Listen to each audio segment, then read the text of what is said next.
Time ago, the U.S. military carried out massive precision strikes on the three key nuclear facilities in the Iranian regime: Fordow, Natanz, and Esfahan.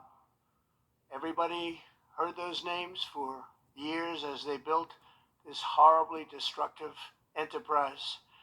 Our objective was the destruction of Iran's nuclear enrichment capacity and a stop to the nuclear threat posed by the world's number one state sponsor of terror.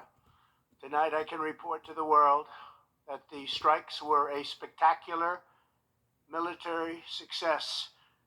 Iran's key nuclear enrichment facilities have been completely and totally obliterated. Iran, the bully of the Middle East, must now make peace. If they do not, future attacks will be far greater and a lot easier. For 40 years, Iran has been saying death to America, death to Israel. They have been killing our people, blowing off their arms, blowing off their legs with roadside bombs.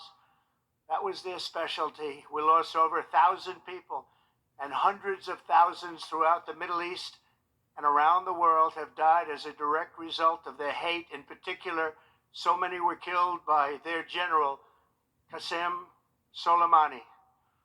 So apologies for the scuffing sounds, the old popping movie sounds. It's tough when you're trying to do an edited movie. By the way, it's been a while, hasn't it? It's been about a week. I haven't really talked to you all in a while. This is Maestro Politico. We're back.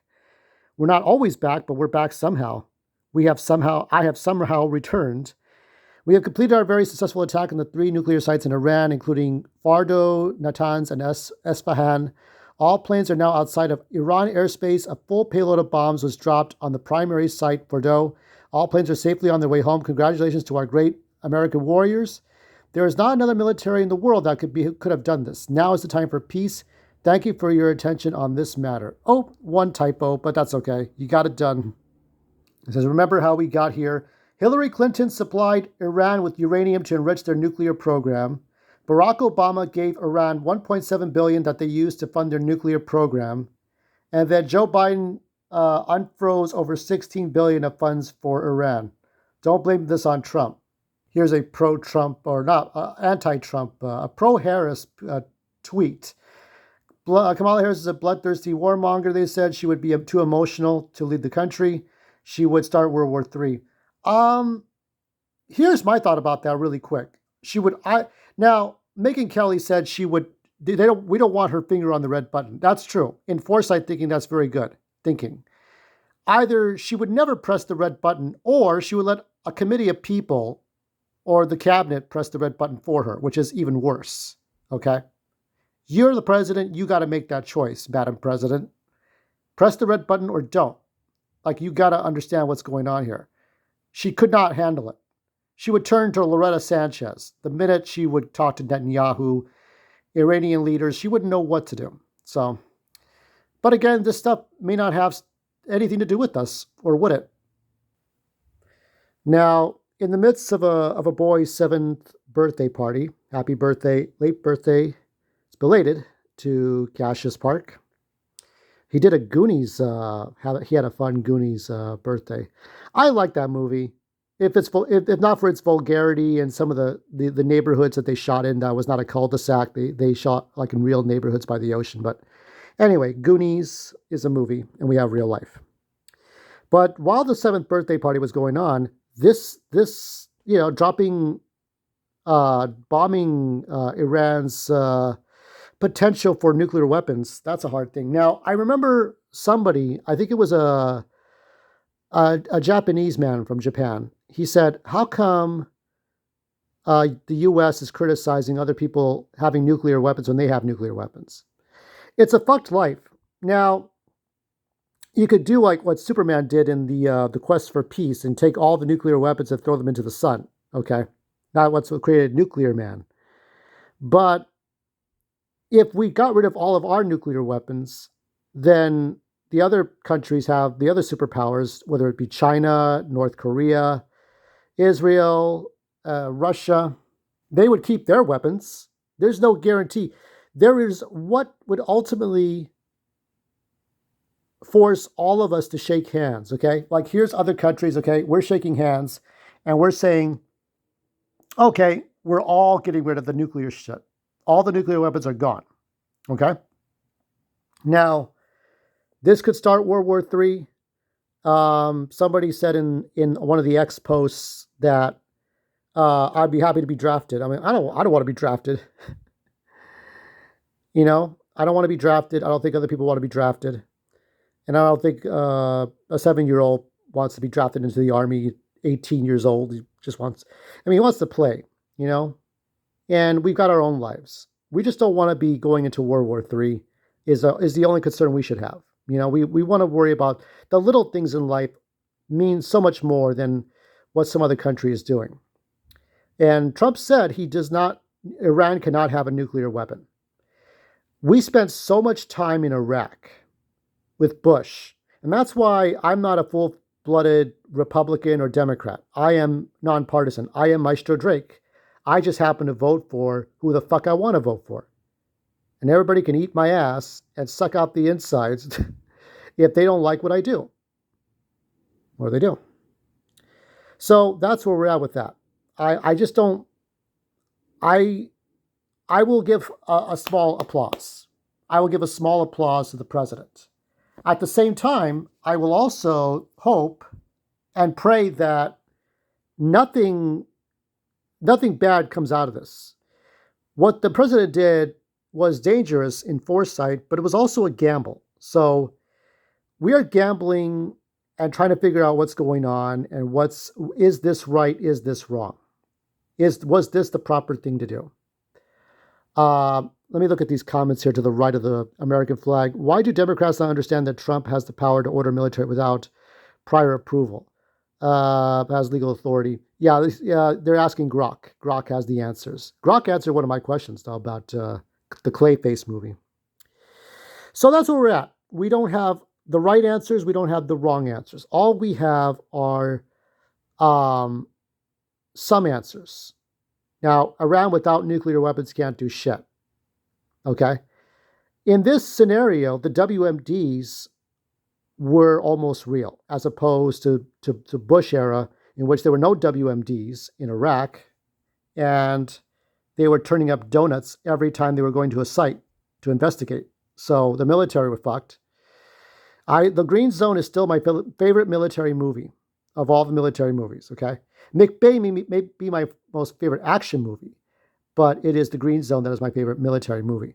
You could ask any idiot, anybody who has a low SAT score, who can't draw, who can't write or read very well, why do you think other people like war movies? And you'll never, ever, ever get a wrong answer, ever.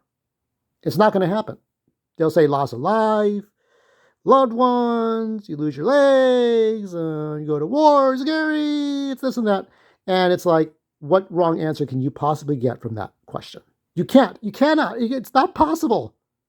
Unless the person has Down syndrome and can't understand words. Like, you can understand what the question is asked. Why do you think other people like war movies?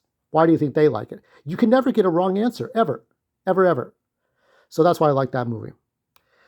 Let's hope he does the right thing. Let's go to the other second half of this Politico. Beautiful Tulsi. That's our next president. Let's take a look at the Love Jen Ortega, like her opinions. Let's take a look at the fake outrage from. We got that? Let's take a listen. Our senator. You don't know his name, but yet you served with him before you were vice president, and you continue to serve with him today, because the last time I checked, the vice president of the United States is the president of the U.S. Senate. You serve with him today, and how dare you disrespect him and call him Jose? But I guess he just looked like anybody to you. Well, he's not just anybody to us. He is our senator. So here, Alex Padilla became California's first Latino U.S. Senator in 2021. Yippee! Wow, what does that do for me? Advocacy for immigrant rights, legislative efforts. So he's proposition 187. So which aim to exclude undocumented immigrants from public services. Yeah. I mean, it's giving people some rights. If you give them public services, I mean, like, if they get injured, can you call 911 and help them? I would think that that would be acceptable. I mean, if an illegal immigrant is bleeding on the ground, do we not show compassion? So there are some left-wing things I do adopt to. Treatment policies, legislative efforts for law enforcement accountability, Senate performance, consumer advocacy, all this stuff. So oversight and public engagement. Padilla has been vocal in conducting congressional oversight, notably challenging the Trump administration. Okay.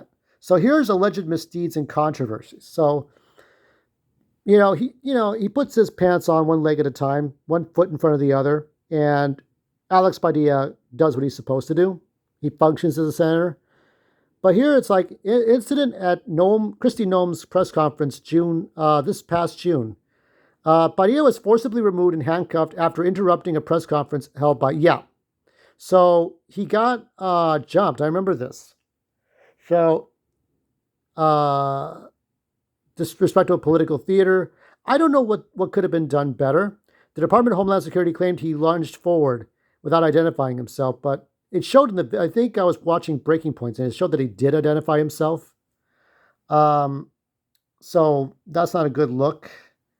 I don't know what could have sparked. I mean, I don't know on his behalf how he behaved and how she behaved beforehand. So it's hard to say. You can only go by the context of that video showing the incident, but not before. So 2023 Expos claimed that Padilla, as California's former Secretary of State, used taxpayer funds to hire a firm linked to Biden's campaign and allegedly to censor conservative and media accounts. So this claim lacks corroboration from credible sources and should be treated as inconclusive. So basically, it's hiring a firm to censor. I don't like censorship. So if he was part of the censorship, then fuck him then. Criticism of policy parties, and there's voter rule changes. An ex-post alleged that Padilla illegally changed voter rules during the COVID-19 pandemic as Secretary of State, implying that it led to the Senate appointment. This claim is vague and unsupported by verifiable evidence, making it inconclusive. Now, my biggest conspiracy theory as a Mexican American, is that a lot of voter ID was fucked up the ass during 2020. Now, I read it either on TikTok or I read it here on YouTube. There was a big, great YouTube comment, I think on one of Steven Crowder's videos from 2020, where there were more votes counted for Biden more than there were the number of people in a state. Okay? The available voters, legal voters in a state, there were more votes than those counted. How is that possible?